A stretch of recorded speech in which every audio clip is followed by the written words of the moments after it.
sharing their experience, who's going to be teaching us. So I'm quite excited. And I'm going to let them do the talking. So I'm going to start with you, Zandi. Please just, tell us who you are, introduce yourself, and tell us what you're doing. Good evening, farmers. I am Zandile Kumalo, the CEO and co-founder of Neighbor Roots and director of High Harvest. Basically, I'm an urban hydroponic farmer, and I have one of my rooftops on the rooftop of Morningside Shopping Center. And our focus has been on leafy greens to supply leafy greens to the restaurants of Morningside Shopping Center. Thank you. Wow, thank you so much, Zandi. And by the way, guys, Zandi is the first to do this. So she's quite revolutionary in her own right. Nature growers, please unmute yourself, introduce yourself, tell us what you do and the inspiration behind it. Oh, hi everyone. Hi farmers. My name is Tawo Momoti. I'm a co-founder of Nature Growers. Nature Growers basically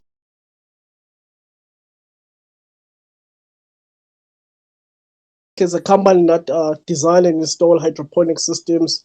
We also do farming as well. We farm lettuce and herbs in Dobsonville. I also have a podcast called TM Food Biz Podcast where we discuss packaged food, particularly food in the food business, particularly in the package space. Thank you. Thank you so much, Nature Growers, all the way from Soweto. Much love. Vegethentic, I'm going to start with you, Mr. Tladi, because Vegethentic, guys, is a company, but it's represented by two co-founders. So I'm going to give the first co-founder an opportunity to speak, and then I'll allow the second one to do the same. Mr. Tladi, tell us about Vegethentic, who you are, and what do you guys do? Hello, everyone. My name is Mokhalakate Tladi. I'm the co-founder of Authentic Farms. We are a hydroponics farm based in Tweefontein, Polokwane, and we grow leafy vegetables and herbs. But we are also going to yeah, add our maybe add to our product range by including fruiting vegetables such as tomatoes and bell peppers. So Vegetantic Farms also we are also heading a greenhouse project at Matlantle Primary School, which was funded by Chief Mamabolo. The project is a non-profit organization that exists to empower young people and women in the community. And since the project is based in a primary school, it also teaches the children at the school about the importance of health and nutrition, as well as growing food sustainably and being self sufficient. Thank you.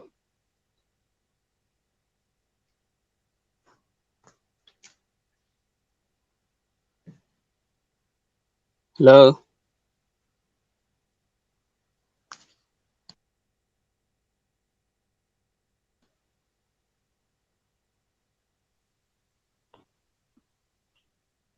Hello. Hi, I'm not sure if we still have Google here.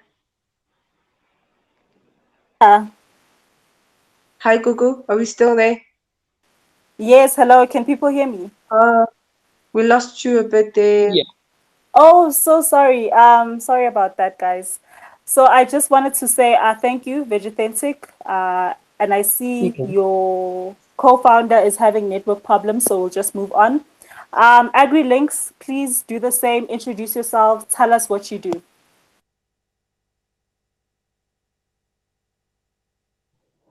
Hello,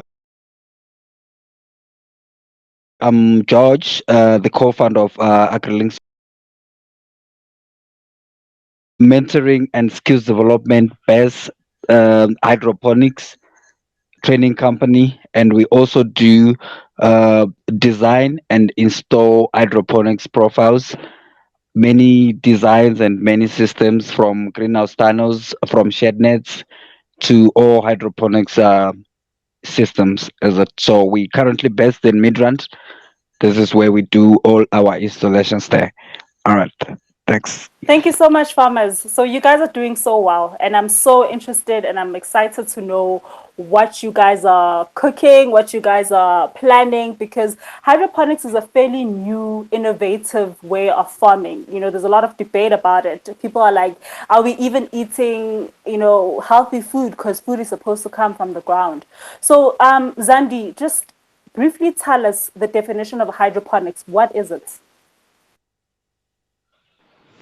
Um, Hydroponics basically is farming, growing your crops using water-based nutrient-rich solution that is pumped through your growing channels that passes straight into your plant root. Comparing to conventional farming where a crop usually farmers would would throw their nutrients over their crops into the open field and irrigate. But with us, we make sure that we put our nutrients inside our water tanks, and then the irrigation is what passes the nutrients underneath on the root system. So basically, that is hydroponics, just passing nutrient root solution, pumping it through your channels, through your roots. Thank you. All right, thank you so much, Zandi. Nature Growers, as a company that is designing hydroponic systems, tell us what setup is needed when I say that today I want to start a hydroponics farm. What kind of setup do I need in terms of um, the growless medium? Because now I'm not using soil, right? So what am I using? Okay, okay. Thank you for that question. So basically, first thing first, you're gonna need space that is cleared, a site that is well cleared, so that we can come in and install a greenhouse first, and then install the system. So basically, what you have, because we no longer using soil. We have you grow like we design the plants are grown in channels. Channels the green medium is sometimes it looks like gutters. So that's a type of system that you're going to have. Or alternative, we've got like different types of hydroponic system. We've got like NFT and also DWC. The NFT systems, those ones that normally see that the likes of Zaldi and also us, that we have the popular ones that they look like pipes where you actually growing your crops all the channels. And then the DWC, you normally have it's like a swimming pool that is being set up, and then the plants are just floating over it. The difference is that the NFT, the plants are flowing, just the water is flowing just under the roots, and then the DWC, the water is stationary on your raft. So you only going to have like water that is there permanently. I don't know whether I'm being clear. I'm just going to stop there for now on my You are. explanation, and then I'll add on as people if they seek As we go clarity. on. No, thank you for Yes. that. I think we got it that there's different types of systems, and every time you want to even think about starting a hydroponics setup, you need a cleared space so that people can come and install the greenhouses first, and then they're going to install a system. So I'll come to you, Nwako, because you are part of Vegethentic, and you guys you designed a prototype, if I'm not mistaken, to do hydroponics. So please tell us more about your design and how easy it is to actually do this at home. Hi, Google.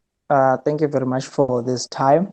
I think in terms of the prototype that we initially had before we expanded to what we have at the moment, I think the guys from the Nature, I can't see the full name, Nature something. I think they've already explained that very well. So it's basically an NFT, which is rectangular kind of PVCs, and then the PVCs they just have drilled holes on top of them, And then in the holes is where we are going to grow the plant. And then in the spaces, you have to have something that either holds the plant into the space, or something that you can actually grow your seed in. And then you will throw that particular thing into that space that you have drilled on your PVC profile.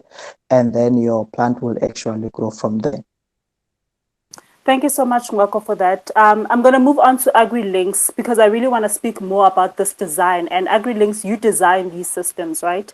So please tell us about which is the effective, or rather, if as a startup, I want to save costs, which is the most effective system that I should start with if I'm saying I want to do hydroponics? All right. Okay. Thanks a lot, Google. The thing is, I think basically, like when looking at these systems, I think we do have, as the previous speakers have said, is it that we do have NFT, then we do have DWC, right? Then we do have what we call GFT, and we also have another system that we do is called what Dutch bucket systems, is it?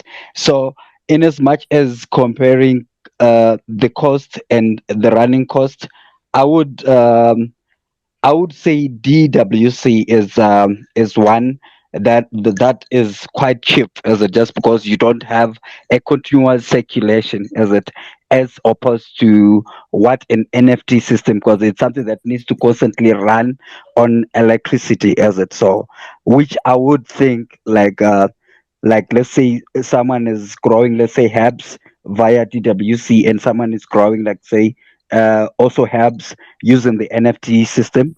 So I would say the DWC one, like it tends to be more profitable, is it? Just because the operational tends to be very much low. Yeah. All right. Thank you. Thank you so much, guys. Okay, so we get it. It's the DWC system that we can start with. So let's speak about sizes and the cost of starting an operation. When we are looking at greenhouses, how big should the greenhouses be to maybe make a hectare? And how profitable is it to start with maybe just a hectare of greenhouses under a hydroponic system? And maybe I'm going to ask you, Zandi, this question because you are doing it on a rooftop. You are growing your produce on a rooftop, right? So please just shed more light on that. Just to share more light, maybe the other guys who design systems can also just add on to that question. But with us, we just have a 300 square meter tunnel on the rooftop, and it actually sometimes depends on how big is your space or how a farmer wants to design their own farm to be. But basically, in a hectare, it's like normal tunnel. You can have about 30 tunnels, 300 square meter tunnels, and you can be able to, just be able to put in hydroponic systems. But the costing then for a hectare would be quite expensive. Hence, then sometimes starting small and growing into that hydroponic space, because it all depends on how you want your tunnel to be, the improvements you do on your tunnel, and how everything you'd want to be able to be inside your tunnel, like your fans, your type of tanks, the type of pumps that you would want inside your tunnel as a hydroponic farmer. That also plays in terms of the budget that you would put in when you are building up a hydroponic farm. Thank you so much, Zandi. Vegethentic, Mr. Tladi, let me also ask you what kind of system you use in terms of greenhouse. Are you going under a greenhouse? And let's speak about the different greenhouses, right? Because I have seen that some greenhouses are efficient in a sense that they have their own gas, they have their own heater, and other greenhouses are more naturally ventilated.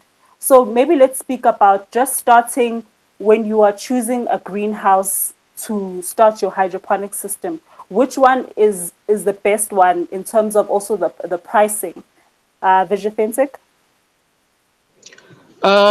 When speaking about the best greenhouse, Basically, the problem is in South Africa. When you're reading up on hydroponics online, you see a lot of information from people in Europe, people in the United States. But when you compare our climate, it's not the same.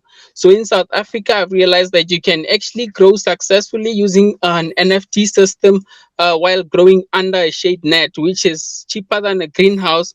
But it would also be beneficial to get a greenhouse when you wanna grow plants that are sensitive to frost. So yeah, that's Wow, so we can actually do this system without building a greenhouse. Basically, nature growers, please tell us about your experience. Vegethentic was telling us that in South Africa, it's not really necessary. In terms of your clients, how many people have you provided a service of utilizing greenhouses? Is it necessary, or can we just DIY it with the shade nets and then just put in the actual hydroponic system and keep it moving? Okay, thank you for the question. So I'll say like it depends on your appetite and also the type of customer you're serving. So if like you're serving a high, like a very niche and high end customer, of course you're gonna have a sophisticated greenhouse because you want to appeal to that customer. But if you're supplying to any customer. So the rule of thumb is if the customer is not really paying for the service, it's not really necessary because at the end of the day, the customer wants a quality crop. They just want a crop that is quality. So whether you have with our climate, like the guys from the Veggie Authentic said that we've got a beautiful climate system. So our climate is very proper. So we don't really need that high end uh, hydroponic system because we even have like clients that we've installed system for that they don't even have a shed let, they don't even have a greenhouse to begin with, but their crops are growing well. It's just outside without without any shed layer or a greenhouse. So the system does really also grows just from natural light and everything, but also it depends on the need of the customer you're serving. So it's not really a big thing. But when you're starting, I would encourage that you start really small with what you have. You're not really pressured to have all these high end structures. Sure, thank you. That's very reassuring, nature growers, that we don't really need to break our budget when we want to start something as technological as hydroponics. Marco, I want to come to you because now we need to understand how hydroponics work. So, what is it that we need? How do you guys deal with? Because it's technology, so it has to run. Well, in terms of electricity, how do you guys do that? In terms of water, where do you source that? Please tell us how it works. Okay, thank you, Google. So in terms of how it works, I think also Zandiles already explained this a little bit. So how it works is that you would have your nutrients, and then in hydroponics, we would use salt nutrients that we can dissolve in water or simply called water soluble nutrients. Whereas in the ground, we would use slow release nutrients that you put in the ground, or maybe compost, organic manure, which would depend on the activity of the bacteria to actually break it down to release the same components that our salt nutrients in hydroponics release. So we have these dissolved nutrients, and then depending on the type of system, again, those that have already been specified, your deep water culture, your NFT system, or maybe you can also have the drip irrigation type of systems, which are medium based, the gravel one and all those kind of things.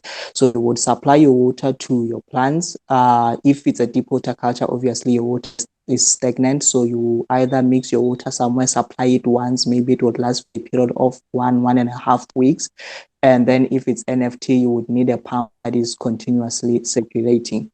So the difference between the NFT and the deep water culture thing again is that in most cases, depending on how you designed it, your deep water culture will require you to have an enormous amount of water at any particular time.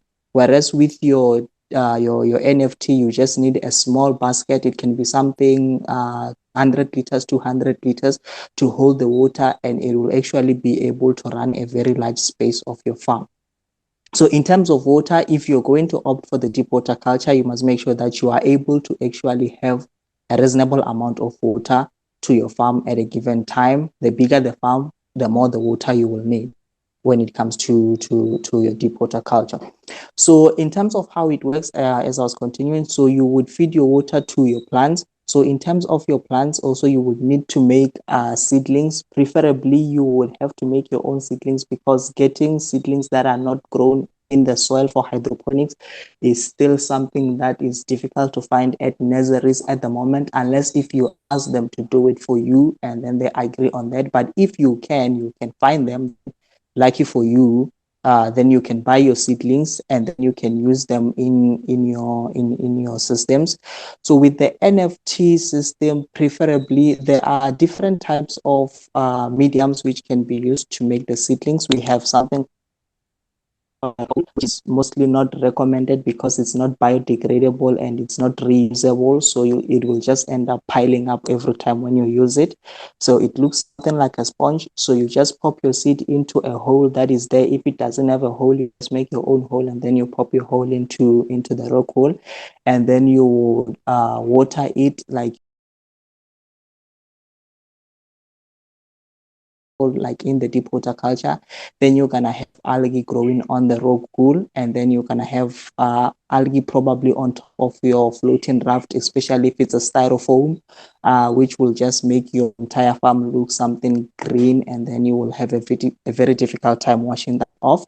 The other growth media such as cocoa peat and everything like that you can use to make your seeds. But with us from our side, what we normally do is that we use pool noodles. I'm sure some of you are probably aware of what pool noodles are. So we use pool noodles and then we just cut them into 2 centimeter thick, round, flattish kind of things. And then we cut them on one side and then we grow our seeds in cocoa peat. And then when our seedlings are of a reasonable height, and then we take them out of the cocoa peat, we shake the cocoa peat off, and then we slide them into that 2 centimeter thick pool noodle, and then we can actually squeeze the pool noodle onto our NFT system and put it and squeeze it into the drill space on our NFT system. So we would have the leaves on top of the pool noodle, and then we would have the roots at the bottom of the pool noodle, and then our water would continue to circulate through that. The good thing is that you can actually reuse that. You can just, after any particular growing season, you can take them out of your system, throw them into water, put in some bleach so that maybe you can disinfect them, and then they can actually regain their shape again. On top of that, they are waterproof, so they do not have any water on them, so they don't grow any algae. Just to avoid putting out too much information and becoming irrelevant to the question, as I'm starting to forget what the question is about. I think I'm gonna stop there for now. No, thank you. This is what we need. We need continuous flow of information. Thank you so much, Marco. Zandi, in your experience, what are the benefits of hydroponics? Why would you advise anyone to even start a hydroponics farm? Because, for us farmers, the soil is the life source. The soil is the connection. So what would you say to that? What I would say is that with us, as much as it's so nice, Gugu, that you would say that the soil is like the source of us to grow vegetables on. But with hydroponics, we also use cocoa peat, like the guy from Vegethentic explained. And we also have that growing media to assist the roots to actually get those nutrients and that they don't get harm to them.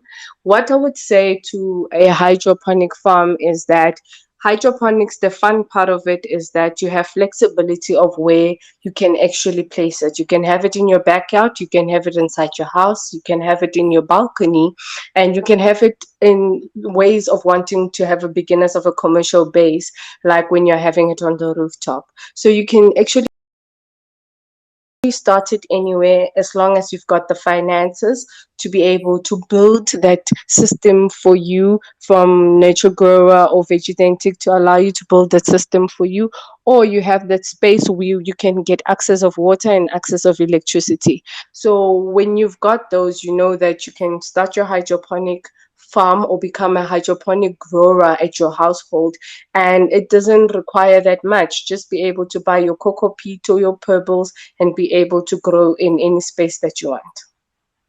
Thank Also you. on that, Zandi, sorry, I'm just gonna have a follow-up question. You know, you're Mhm. speaking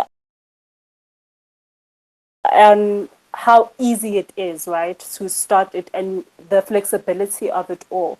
I mean, we're living in South Africa where load shedding is like the new normal. So what happens Mhm. then? How do you sustain that? And also, let's speak more on the cost of starting it. You know, is it cheap? Yeah. Is it something that anyone can actually really save up to do? Thank you for the question. In terms, that was one of the challenges that we faced when we built our first tunnel at Vaal University of Technology, where we are in a township and we found that load shedding goes more than what we had expected it to go usually when you're in the cities.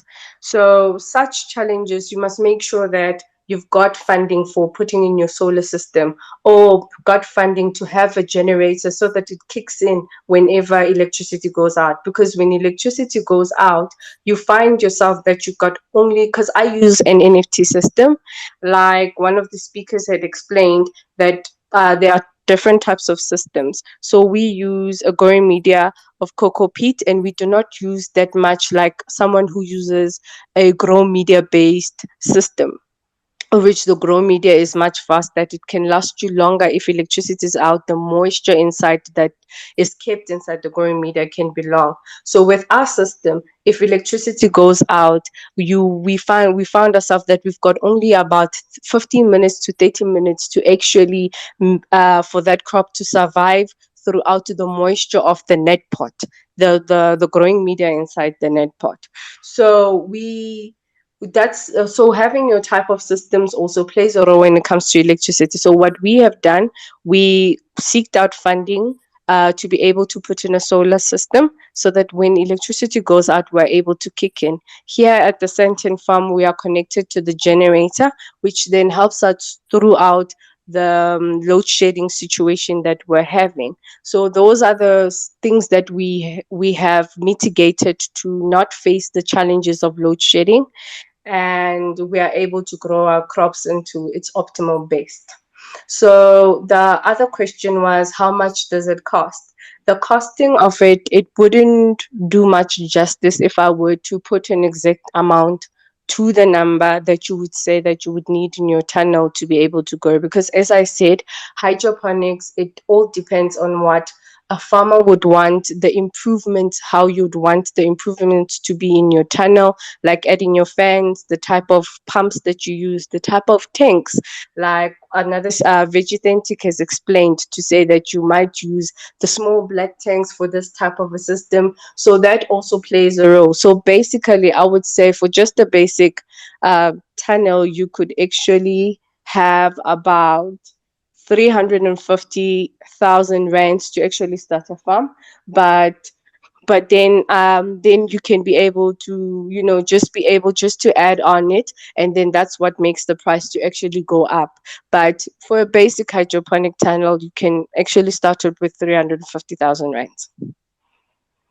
Thank you so much, Zandi, for sharing your experience as well about challenges. And that's what we also want to hear. Vegethentic, what are the challenges of hydroponics? Because we can tell you like a book filled of challenges when it comes to relying on nature. So now you guys are having this sophisticated technology system that we are expecting to make your lives easier. So what are the challenges that you are facing? Aside from the electricity that Zandi mentioned, but you can also share how you mitigate that because this is South Africa after all.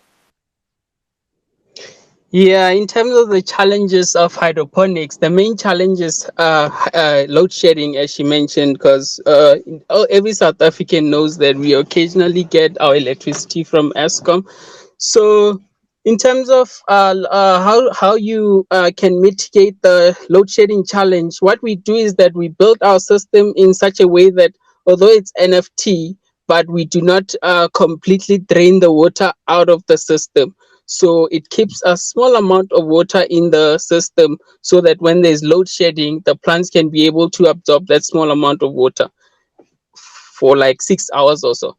Then another challenge is leaking pipes, or the system might leak. So that's just the plumbing issue. So you just have to make sure you get your plumbing right. And sometimes you might find that when your plants are growing large root systems, then the root system might clog your pipes. So you just have to be there all the time and make sure that you check your plants all the time and check if there's nothing leaking. Yeah, another challenge that we had when we started was wrong fertilizers. You might find that we started with a deep water culture system, and couldn't find any soil water soluble fertilizers around Polokwane, so we had to try to blend our own fertilizers by buying some fertilizers from different stores around Polokwane. So when we blended our fertilizers, we were using fertilizers that are normally used for soil. So we found that the fertilizers that we were using did not have chelated iron. So there's an asterisk on the bags that shows that it has been chelated. So some micronutrients need to be chelated. So when your iron is not chelated, and you pour it into the system and you mix the fertilizers into the system, and there's an air pump there. When the iron reacts with the oxygen, then the iron will rust a bit and precipitate out of solution, which will actually the plants cannot absorb that type of iron. So you realize that there's some deficiencies, iron deficiencies and stuff, which will subsequently lead to other deficiencies. So another issue was calcium. So in hydroponics, you always get part A and part B. So this is because calcium shouldn't be in the same bag with phosphorus and sulfur.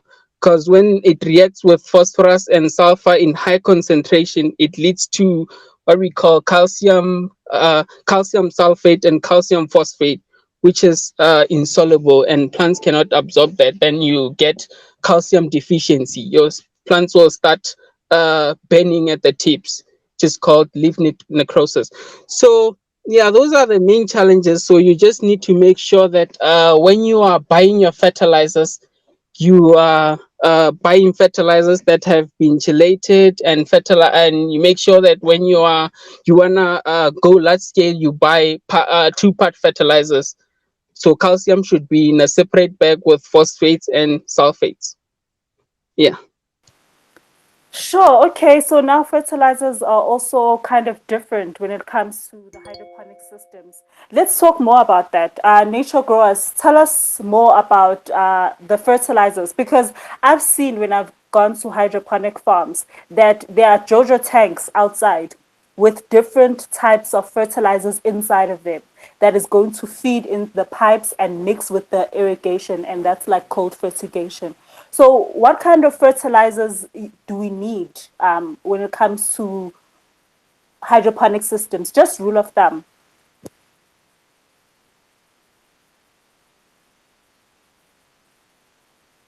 Nature growers, this one is for you.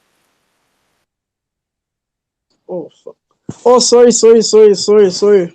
I think the rule of thumb, because so that you get like clarity wherever you go to, wherever you buy your fertilizers. I think it is better to, because I think it's better when you go to buy your fertilizer, to wherever you get your crop. Any nursery that you go, you must specifically ask them that, can I have like hydroponic fertilizers that is suitable for hydroponics? So the people that are there at the nursery will be able to guide you. So we should really avoid doing like our own like research and checking stuff on YouTube, because that sometimes those things they tell to mislead us. So I think the best way to do it's like when you go to buy your fertilizers, you inquire that you want hyd- hydros fertilizer that is really suitable for hydroponics. Just highlight that when you're going to buy your fertilizer, and then they will be able to guide you properly so that you don't make mistakes that the previous speaker mentioned of. So the people at the nursery, they must be able to guide you as well. Don't just buy bundle. Okay, thank you so much, Nature Growers. And I actually want to ask you a more of a technical question as well, because now we're speaking about what the plant needs to absorb, the fertilizers that the plants need. Let's speak about the technological beauty about hydroponics, right? What are the gadgets that we need to make us to ensure that everything is going okay, because at the end of the day, this is a system, this is robotic. So what kind of gadgets do we need? Because I know that the farmers are using the EC pH meters and light intensity devices. So what is it that we can use when it comes to hydroponics to make our lives easier? Some farmers are even saying that they can be chilling at home, and the system is running for them independently. So tell us more about the fun part of this hydroponic system.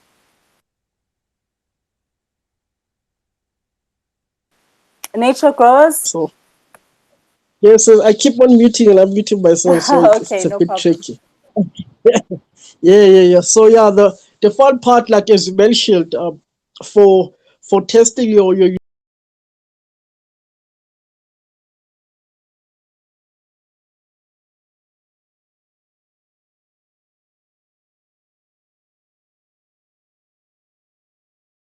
nutrients in your what is nice about like hydroponics, you're able to track how much the plants are consuming using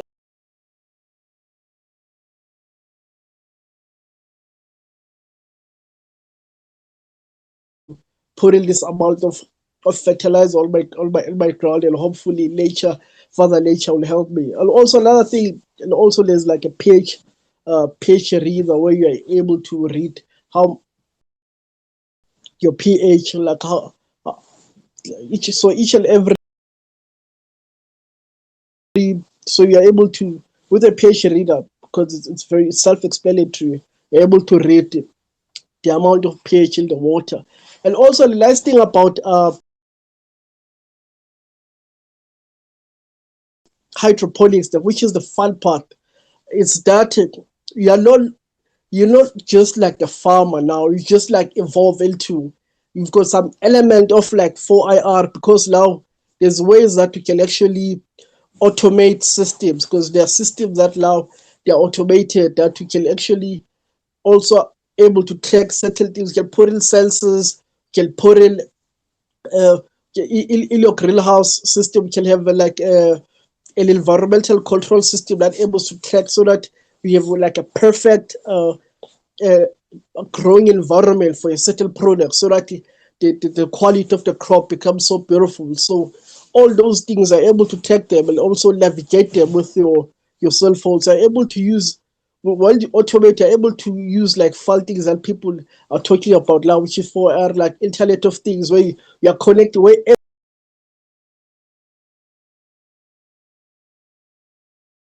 robo app or some robo grow, yeah.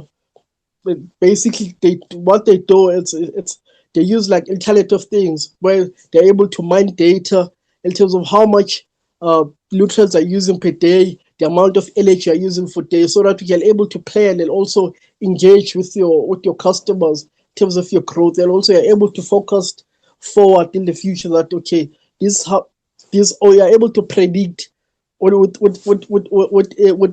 real data, that on this specific day that I'm going to be harvesting. So those are the some of the cool things that are happening with like hydroponic, because now we are able to fuse in the tech space, and also the robotic space, and also the mechanical part of also of the space. You're not just like now growing crops, you're also like running a mechanical and slash robotics company in your backyard. So that's like the cool part Yeah, that, there. that does sound cool. I don't want to lie, because it gives Yeah. you time to just go about your life. You're no longer at the farm 24/7, because there's there's tech, there's 4IR, as you're saying, that's telling you everything that's happening. So it gives you flexibility, which is great. And I personally want that in my life. So, Zandi, let me come to you. Let's speak about pests and diseases, because I know that the ironic part about having a control system is that you guys cannot get rid of those little buggers.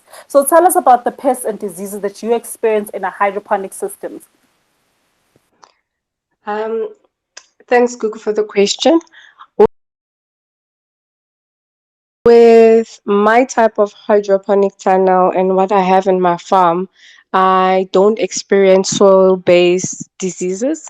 What I experience is your airborne pests, of which I would get your aphids, I would get your powdery mildew, and the how I would be able to control it, I would control it using organic measures like your soap and your dishwashing liquid, your bicarbonate soap if you've got powdery mildew. So I use organic mechanisms to be able to mitigate against, to prevent myself from having those type of pesticides and fungicides that I've got. Some other people, in terms of who have better technologies and better, finances backing them up, they would use crops that will be able to mitigate, that will eat on the aphids, with which they would bring ladybugs that would eat. Those are the other mechanisms that other farmers that they would use, in terms of how you want and how much finance you've got to be able to use that type of pest management.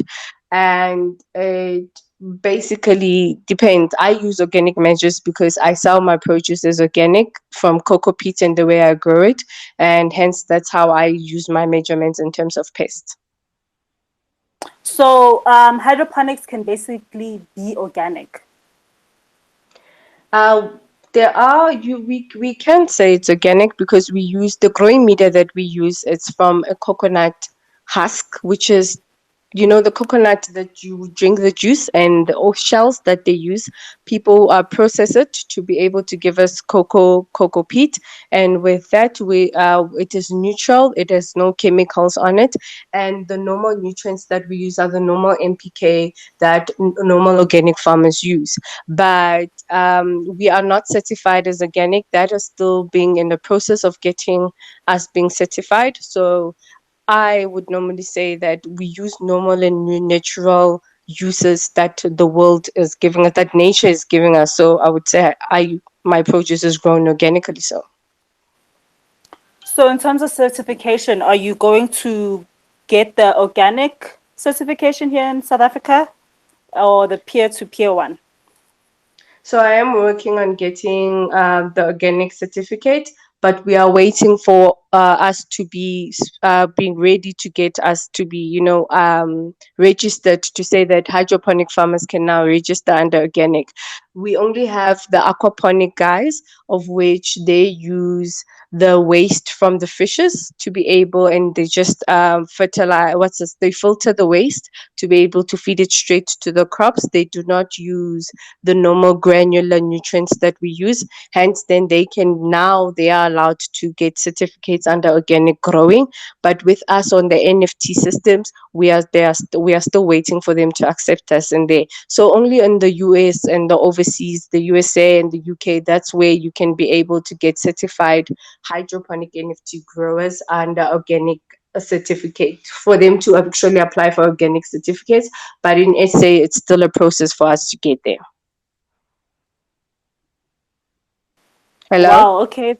Thank you so much, Zandi. I heard all of that, and good luck to you when it comes to the certification process. And also to everyone who's listening, we are going to get aquaponics farmers to tell us more this Thursday. So stay tuned, guys. Vegethantic, let me come to you. Let's speak on the markets. Who are your markets then? Are you guys a niche market because you guys are growing in these fancy tunnels? Who are your markets? Who do you supply to? And I also wanted to ask you, where do you get your inputs? Give us a checklist of the inputs that we need and which place we need to go when we want to get hydroponic things. Uh, my mic on. Hi, Vegethantic, we can hear you.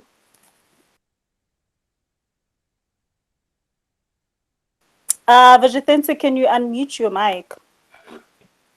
Oh, sorry. Sorry about that. Okay. So in terms of markets, we are growing leaf vegetables and herbs. So, but we are planning on growing bell peppers and tomatoes when when the season is gonna allow us, when it gets hotter.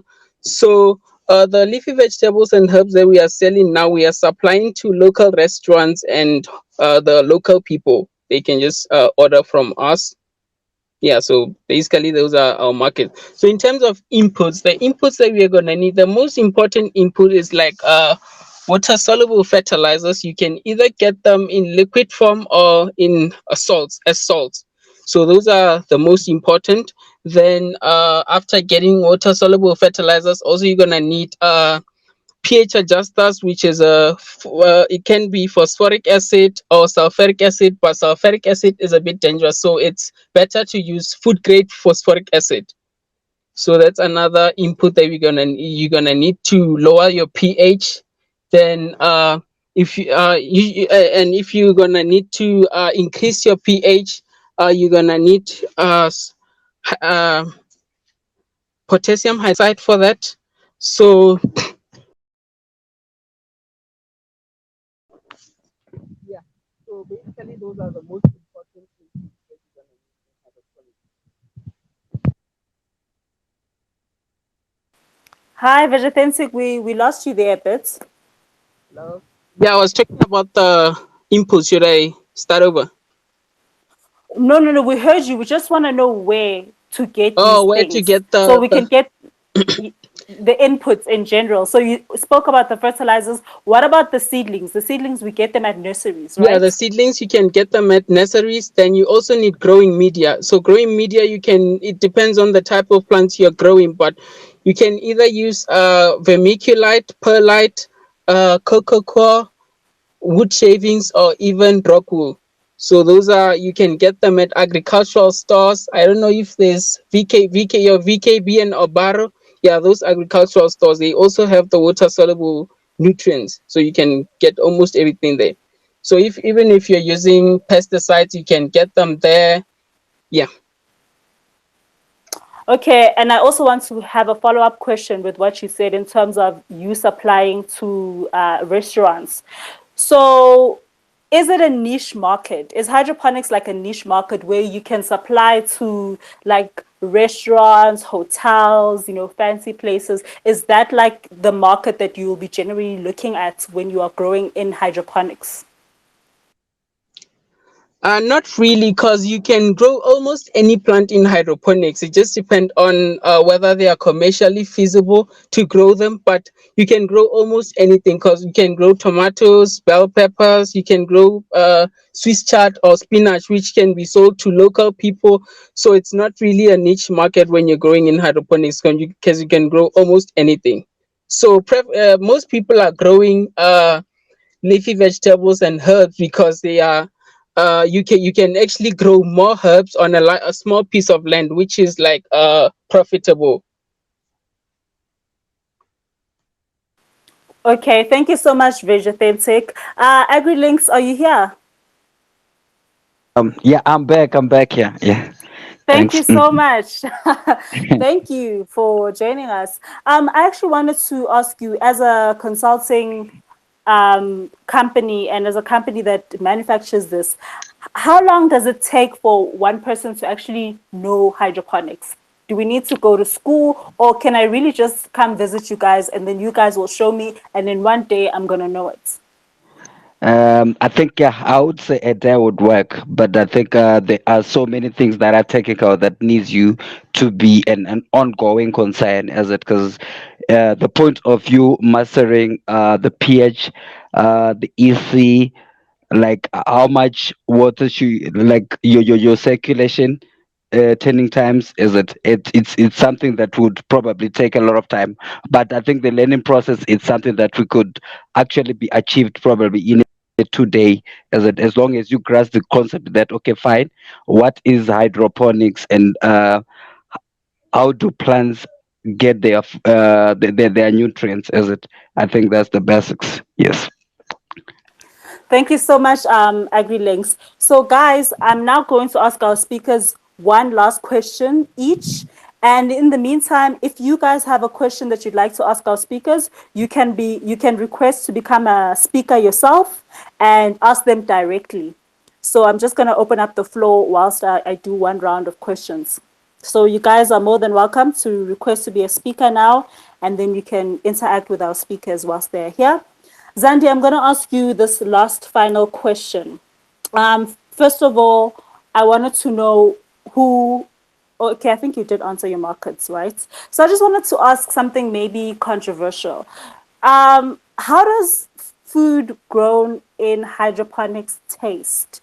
You know, because you guys are using water, you guys are using nutrients that are just soluble. Whereas with the soil, it's a whole process because the soil is the medium that breaks down everything and gives us the soil microbiology for us to grow our foods.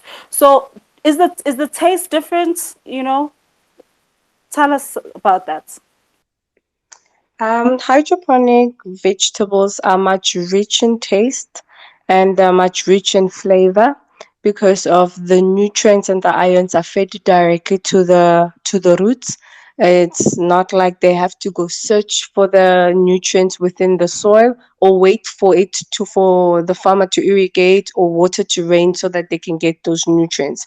So the taste is much more flavorful and much more rich in nutrition and in taste. So I would say that there is that type of difference in terms of the taste of the crops.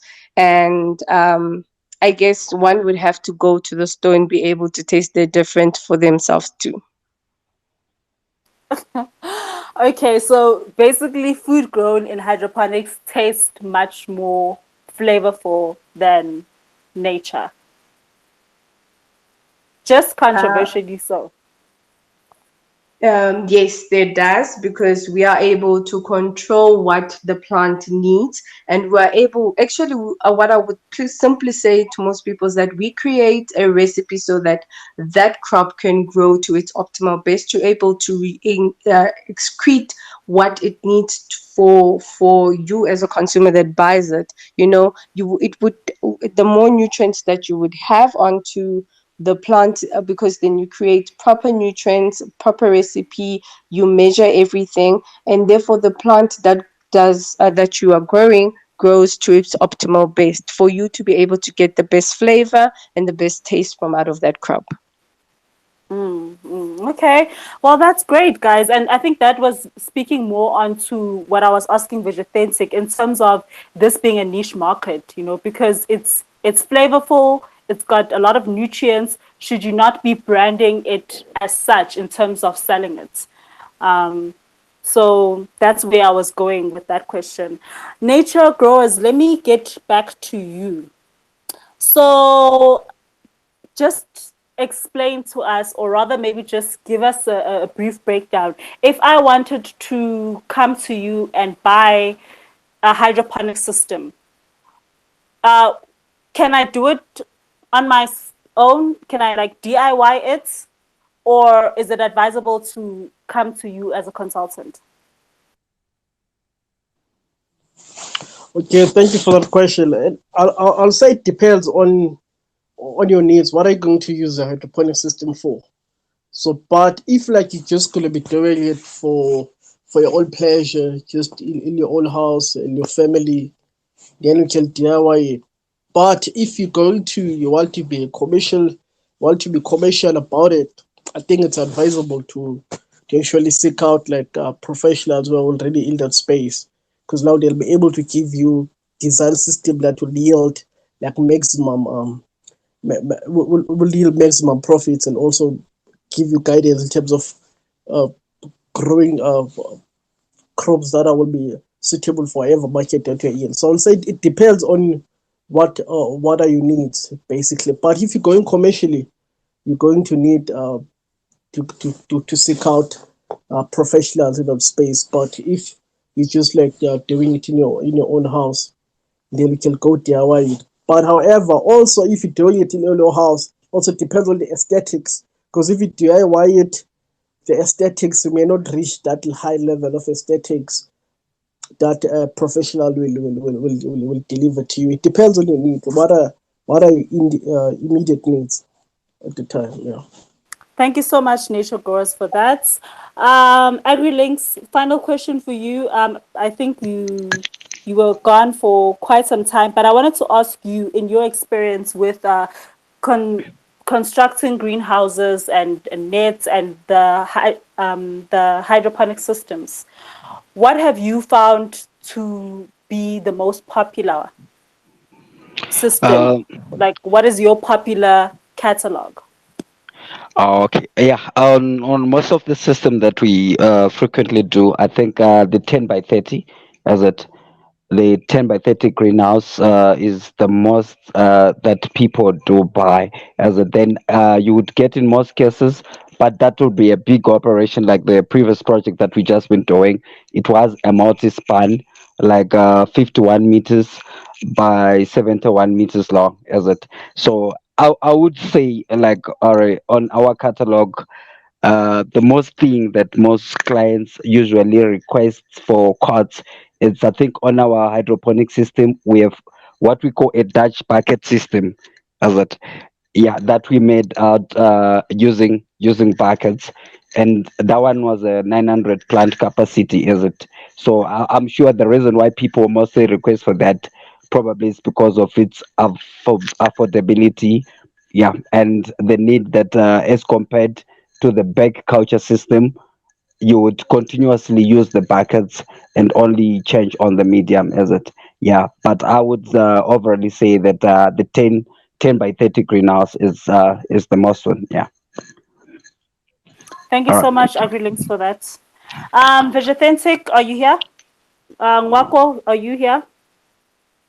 Yes, I'm here. Yeah, I'm here. Okay, Nwako, I want to ask. Okay, let me ask your co-founder, Nwako, this question.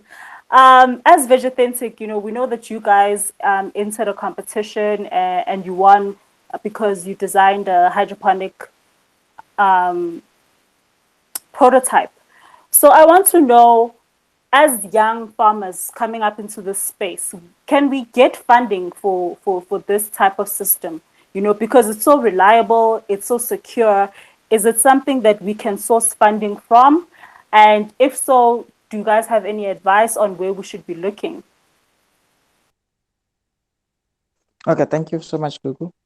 So in terms of the competition that we were in, it was more focused on the social impact of our business as a whole, uh, rather than the hydroponics part of it. So it's the whole structure of the business plan and how we are planning to make a social impact with it.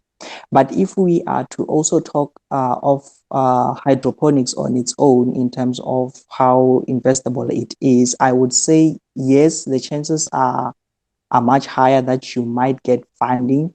But on the other hand, I would say the concerns would still be reluctancy in terms of the people who you might be looking for funding from. A lot of South Africans, especially the older ones or the ones that are probably in those funding industries and everything like that, they don't really have much confidence in us as young people as to whether or not we know what we are doing, and especially because hydroponics is also very new to them, or it's some of them even something they've never really heard of before. So those are the kind of issues that you might encounter when it comes to looking for funding. But if you were to look into companies that are actually interested in exactly this particular kind of things, that are looking to focus on more green technology, all those type of things, innovation, energy saving, reducing all those carbon footprints, pollution, and everything like that, then I would say your chances are actually very high, especially because if someone was to were to ask for funding under conventional agriculture, they start from they start with the land, they start to with the need to have a fertile land and everything like that, and they also need to make sure that the land has water. Also, you need to have land, but you don't care about the fertility of the land. You're never going to use the fertility of the land. So that's one of the pluses when it comes to looking for funding. And in terms of water, you also don't really need as much water as someone who's doing this whole thing on the ground would. So I would say it's very highly fundable, and if you are in the right place, talking to the right people, there's a very good chance that you will get the money. Wow, thank you so much for that. It's very encouraging, guys. You guys are doing so well in your relative fields, and I think that also to people who are aspiring to be like Vegethentic, AgriLinks, Nature Growers, Uzandi, you guys really need to understand where to look. You're dealing with a technology that is saving water, like Marco is saying, that is energy efficient, that is doing so much for the environment. So that's where you need to maybe also go and look and talk to those people that are interested in saving the world when it comes to green energy and green revolution. So it's commendable what you guys are doing, and I really wish so much for you guys, because you guys are an inspiration to us, and you've started something that is not common. You guys are game changers, you are pioneers. So we thank you so much for your time and your efforts to come and school us today. So listeners, if you guys have questions, now is your chance. Our speakers are all here.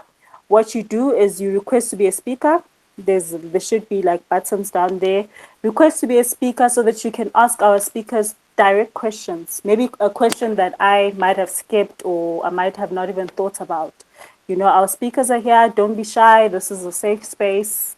You can comment even, or you can ask, or you can also thank them. That's also fine.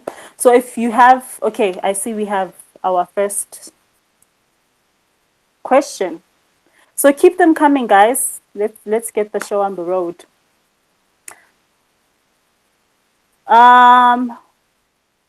Muremi, how are you? Hi, Gugu. How are you? I'm good, thank you. What is your question? Okay, thank you for the floor. I wanted to ask these hydroponic farmers, like the price difference of the cocoa pitch and the sawdust.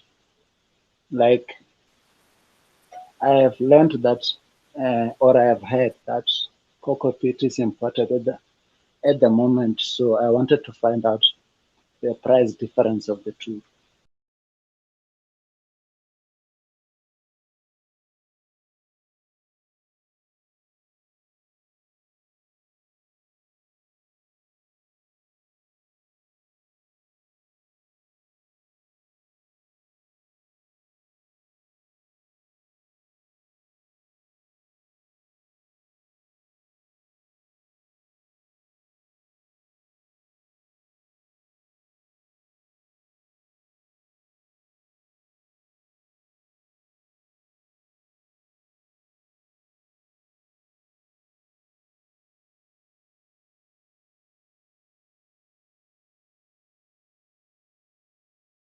I have had some farmers complaining that now the sawdust is getting more expensive, and they wanted to look into the cocoa pit, and also the challenge of buffering the cocoa pit.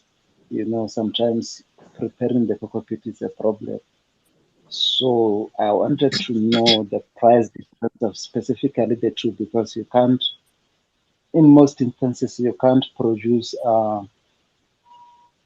fruity crops hydroponically using other kind of um, growing media. Like preferably, they prefer the sawdust or the cocoa pit, most of them. So I wanted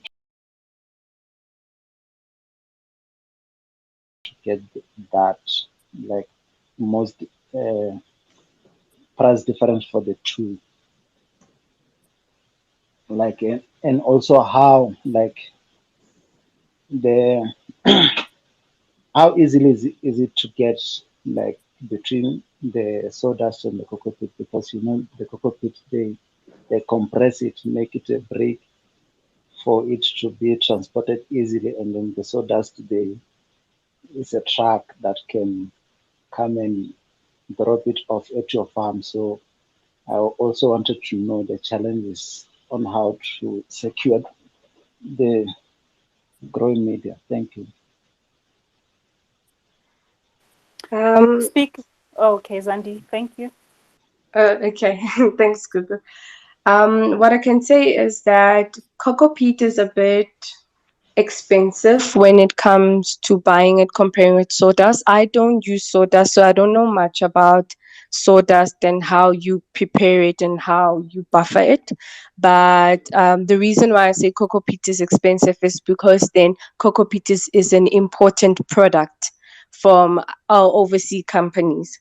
So unlike sawdust, like you had said, that you can get it locally, but what I know is that you must make sure that it's not treated sawdust, it is untreated sawdust, so that the chemicals from the wood that it was used, if you use treated sawdust, then the chemicals would go into the crops and you would increase the E. coli of the crops, or you would increase the diseases inside the crop. That's as far as I know about sawdust. But with cocoa peat, you find it as neutral as it is. There is no buffering that we use, or add on chemicals onto the cocoa peat before we use it, because then we want the crop that when it gets its ions from the nutrients that we have put inside the water, it absorbs the proper amount of nutrients that you have calculated from your meter, or your pH and your EC meter. So that hence then I personally prefer to buy cocoa peat because it is neutrally done, and I don't know much about sawdust.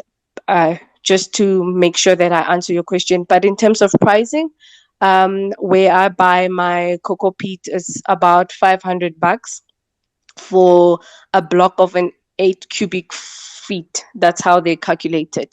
So you can get it. I think the block that you're talking about might be a cocoa coir.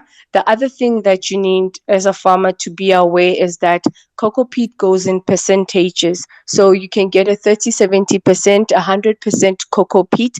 It depends on the farmer and what they want to use it for. If you want the water to irrigate much more so that it goes back into the tank and then you recirculate your water, you can use a 70-30.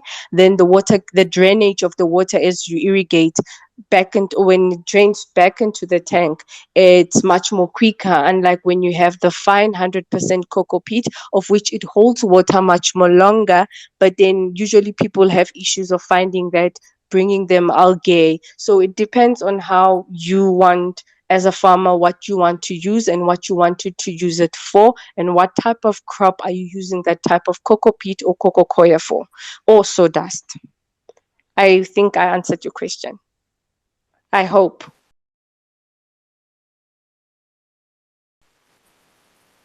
Thank you so much, Zandi, for that. Moremi, are you okay?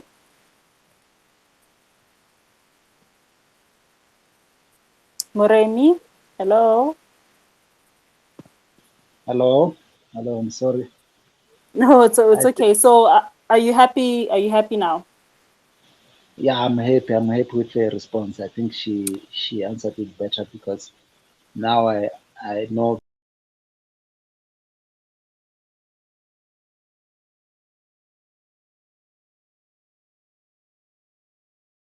because the price difference, because you know the challenge with the sawdust was that it's not reusable. So with the cocoa peat, it's better than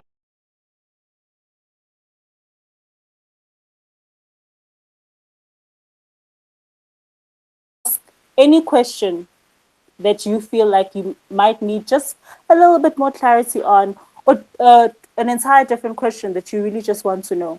Now is your chance. We have amazing speakers. Just request to be a speaker as Moremi did, and I will make you a speaker and then you can ask directly. So, are there any questions? The floor is open. Okay,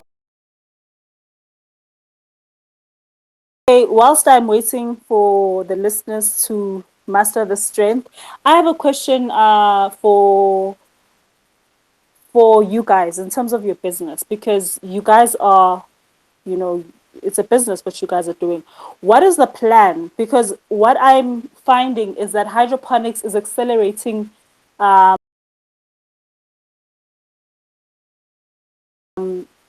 your business much more faster than conventional farming. You know, you guys can get your produce much faster than us.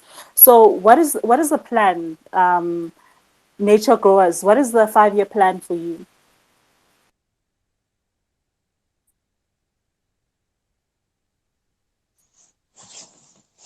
Okay, thank you for that question. So our plans for now, we used to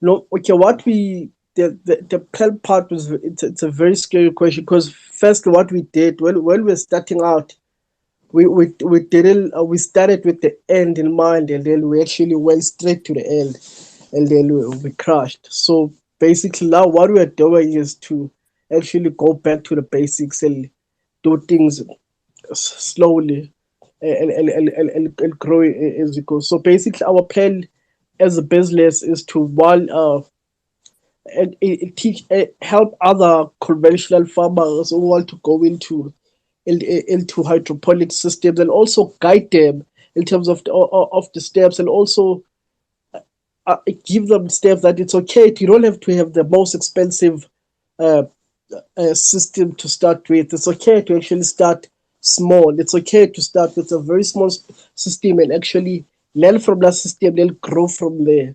Unlike us we went like grilled and then we paid a lot of school fees as a result. So our plan is to build slowly because bit slowly because in the beginning we were really building fast into this green scheme that we want to be like a very massive big commercial farmer and then we crashed and then we didn't we, di- we skipped some steps and then as a result we failed. So now what we really want to do, we want to build a business in using like the basics from the beginning, grow like brick by brick, like this this doing like farm by farm. Each every talent that we're installing, make sure that we've covered the marketing side of it. We've covered the technicalities what is required in that tunnel as it grows. So that's what we want to do. So we want to build take it one day at a time because sometimes we create these grilled plans and then we crash. So that's what we're trying to do now. We want to Yeah. build like very slowly and learn as we go. Yeah. No, thank you so much, No, thank you so much, nature growers, Nature for Growers, sharing that for sharing experience that with us. experience with Because us. sometimes, Because sometimes, as farmers, we don't as really share farmers, we the don't really real. share the So real. thank you So so thank much you so for much for just allowing us to understand that it's a journey and that it's okay for you to take baby steps. Because actually, farming is not a race. You know, no one should be in competition with anybody. At the end of the day, your end success and your end goals are much more bigger and more important than competing with somebody else, because we are all doing the same thing. We are providing food security to an insecure nation. So, Musembi, you have a question for our speakers? Yes, hi everyone. So Hi, Musembi. I wanted to ask if mushroom farming is actually viable using hydroponics. Vegethentic, would you like to take this one? Yeah, I'll take. May you please repeat the question? I was asking if mushroom farming is viable using hydroponics. I didn't get the first part. Mushrooms. Oh, mushroom farming. Oh, mushroom farming. Mushroom farming. I think with mushroom farming, they use some. I'm not too sure how mushroom farming works, but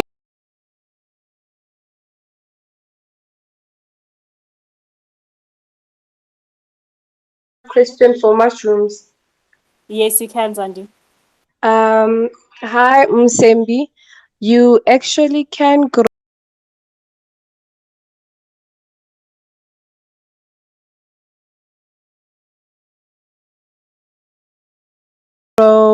mushrooms using hydroponics, but it's the type of system that we use. I believe that the speakers that we have today mostly know about NFT profiles and grow media based systems. So usually what mushroom farmers would use when they use hydroponic system, they would use an open bag system that has holes, and therefore that's where they would put the spores into these holes using the cocoa peat or your cocoa coir growing media, and therefore the spores would grow from there. I'm not so 100% as to how would they irrigate, the levels of irrigation, but I have seen people growing using hydroponic systems in basements using lighting systems so that they can be able to grow their mushrooms, because the day of lighting is not the same as the normal crops that we grow, like your lettuce, your basil, and your baby spinach. It's not the same as that. It requires special systems that you might need to use. It's a bit of research, going online and seeing what type of systems do they normally use, but there are cheaper ways of doing it. There are much more expensive ways of doing it, and making sure that you get the right quantities, the right spectrums of the lighting. Just going online and finding more information about that, you can. But all I'd say is that you can grow your mushrooms using hydroponic systems. Thank you.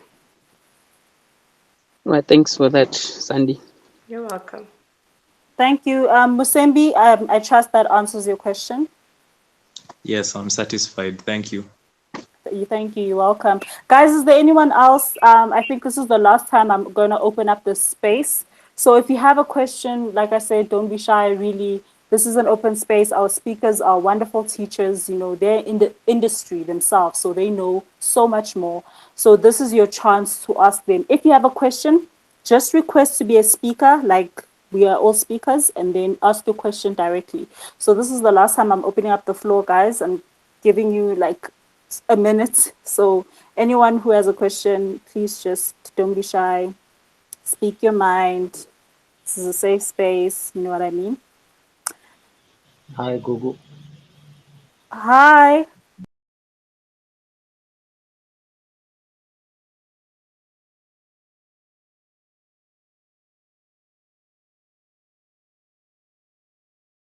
Capital. So, what kind of crops that are really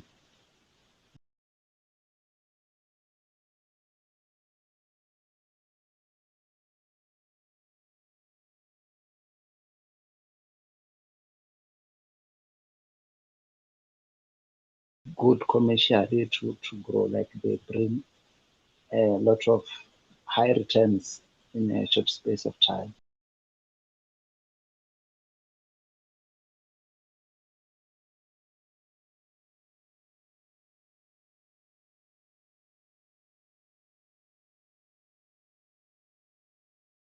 Which that part is also not a simpler thing to do. We've actually dealt with people who clients who changed their mind before.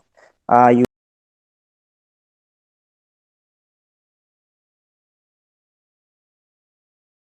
go to them, you request to supply, and then they say, okay, that's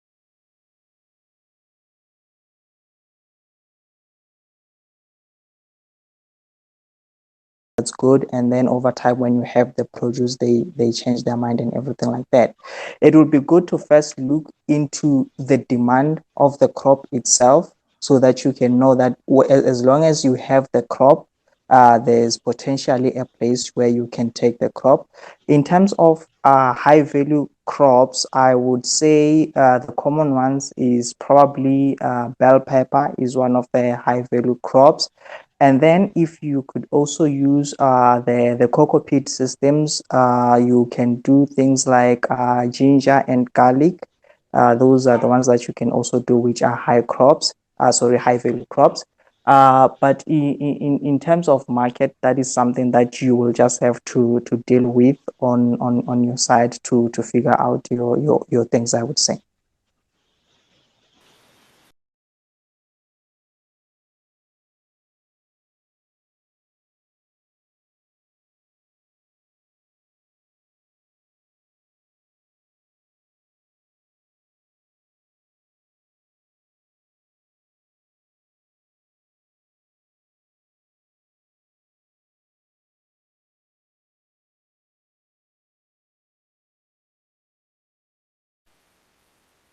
Future MEC of Agriculture, do you have a question? Guys, if you have a question, please don't be shy. Really, like, this is like such a great opportunity. Ask whatever you want to ask now.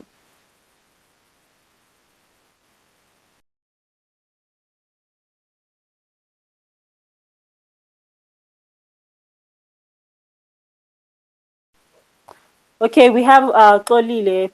Xolisa.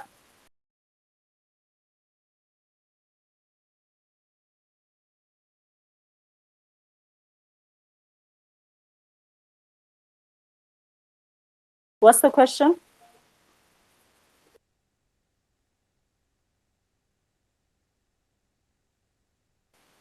Xolisa, hello.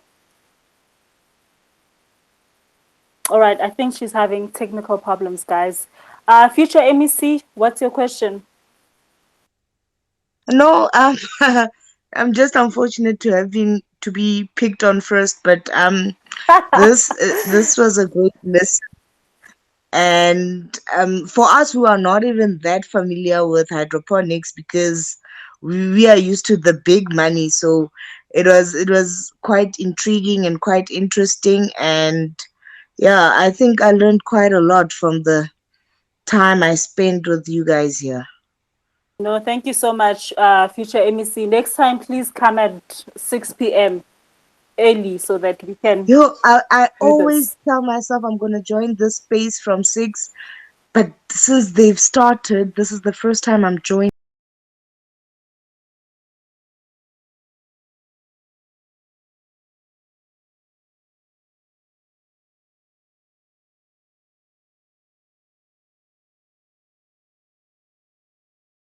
Covered already, it's okay. But I'm asking if any one of you guys is using the deep water culture, and how effective as compared to NFT if you want to go for large scale.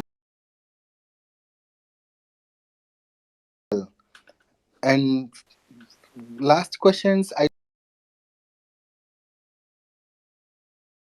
don't know what cooling systems are you using, or in your area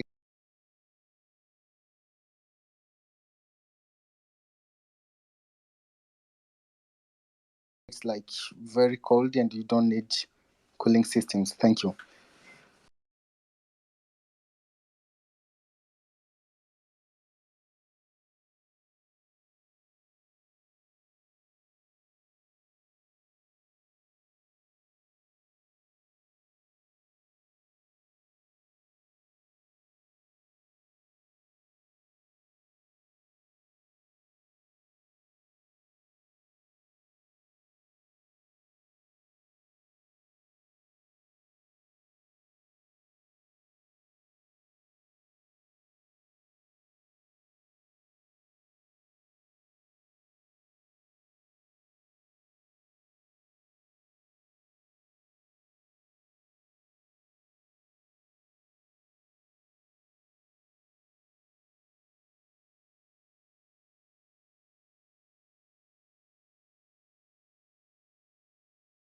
Of a deep water culture, I would say a deep water culture is actually a great system to start with compared to the NFT one.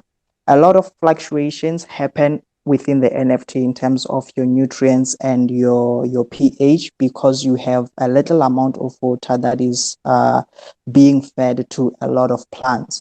So when you are in your deep water culture, you actually see a little of this variation. So you don't have to spend a lot of time trying to adjust your pHs, and also your nutrients. The amount of water you have in your system is relatively used at the same rate as your nutrients. So you don't usually find yourself in a position where you have to either throw out your water, or maybe bump up the nutrients by just increasing some nutrients, by adding some nutrients in the water. So your plants tend to use your water at relatively the same rate that they use the nutrients, and at the same time, while since they're using the water and the nutrients at relatively the same amount of time, so the pH is does not fluctuate, because the fluctuation of the pH occurs when the nutrients is taken out of the water. So the removal of the nutrients out of the water tends to increase the pH of the water. So, but now because you are losing everything at relatively about the same rate, then in most cases you find that you don't need to adjust, to do a lot of adjusting. The other thing that you mentioned also is the cooling and the heating, because in the deep water culture you have relatively a large amount of water. Your water temperature doesn't usually fluctuate also. So your water, it takes a very long time to have your water heating up. But in terms of your water cooling down, especially in the colder system, in the colder times, that is a very much possibility. It's something that would most likely happen. But cooling down also, it's something that you should be concerned if your water start to go maybe below, I would say about 16, 15 degrees Celsius. But anything above that, and also I think below 26 or 27, it's not anything to be concerned with. The other thing in terms of your water warming up in a deep water culture is that in most cases we use a styrofoam which is white, so it kind of reflects the light.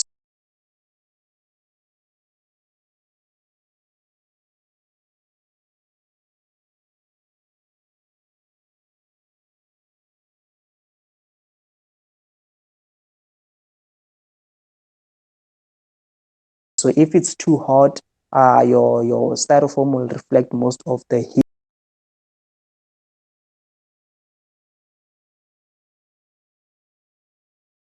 From my experience, that it will be much easier, or rather much cheaper, to expand a deep water culture compared to expanding an NFT. And most of the NFT equipment is a bit expensive, whereas for your deep water culture, you can use maybe any standard wood poles and everything like that just to make your system. You don't need any fancy material, and you can line the interior of your wood with plastic.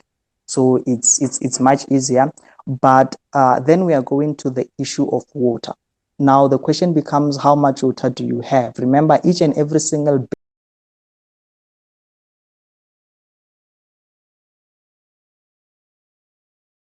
system very well inside, maybe some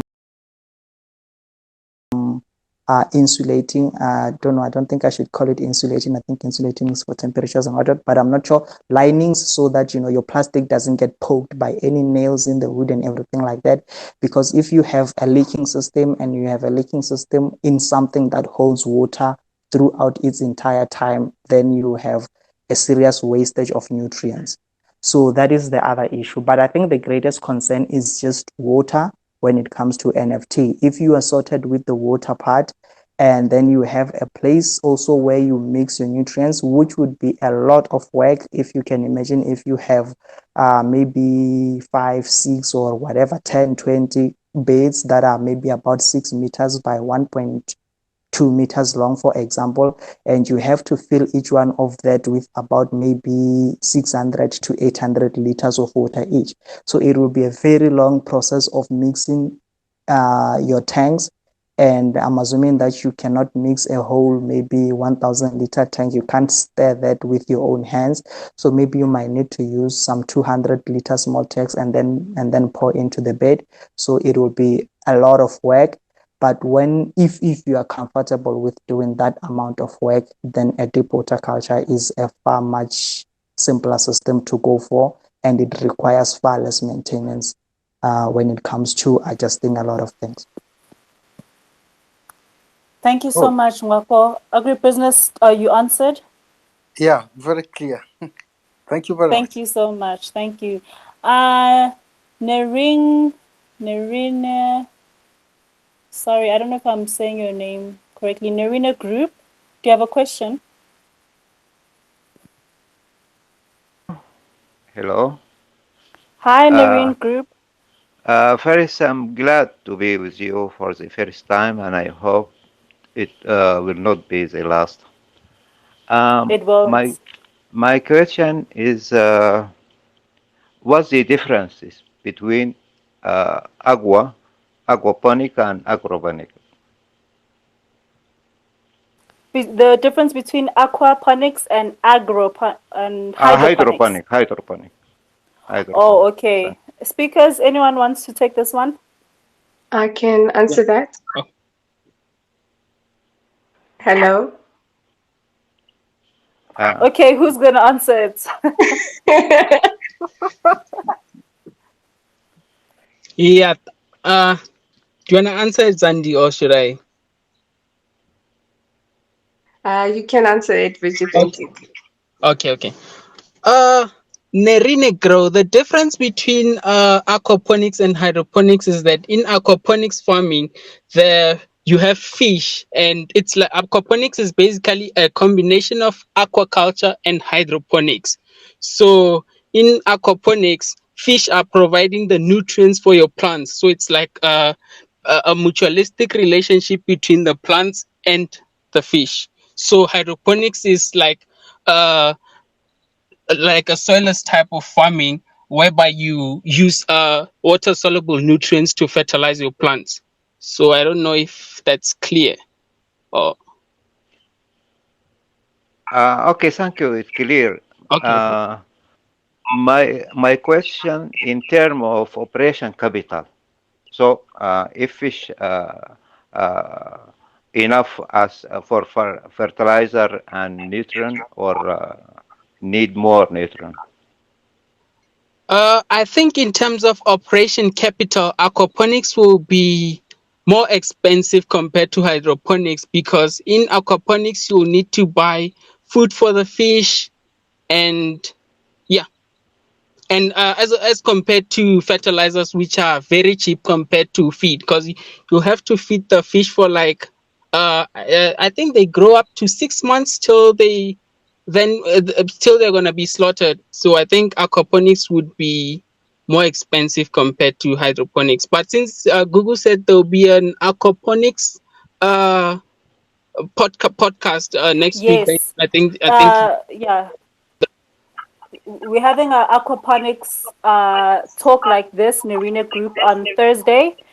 And it takes 9 months, especially I think tilapia, to yeah. for tilapia to grow. And in terms of the fertilizers and the nutrients, you get that in abundance when you are doing aquaponics, because the fish waste will give you the fertilizer you need for your plants to grow. Okay, thank you. Thank you so much, guys. And that brings us to the end of our episode 14 of Hydroponics. I'd like to thank our speakers, Zandi, Nwako, Tladi from Vegethentic, Nature Growers. He's not here, and Agri Links as well for your time, first of all, and for your experiences and just for being here. We really appreciate you guys. Farm spaces would really not be farm spaces without the knowledgeable farmers that really take their time off just to school us and just to tell us the real about what farming is about. So I just want to thank you guys so much for being here, and we appreciate you guys. And guys, join us same time every Mondays and every Thursdays. We cover different topics. We do it same time, 6 p.m. Central African time. So join us. And next time, guys, really, I expect so many questions. So don't be shy to ask a question. Just really, this is a great opportunity for you to ask something from a farmer directly. So utilize it. Don't be shy. It's just me. It's just us. Nobody's going to judge you here. So thank you so much, speakers. And that is the end of our show tonight. So good night, everyone.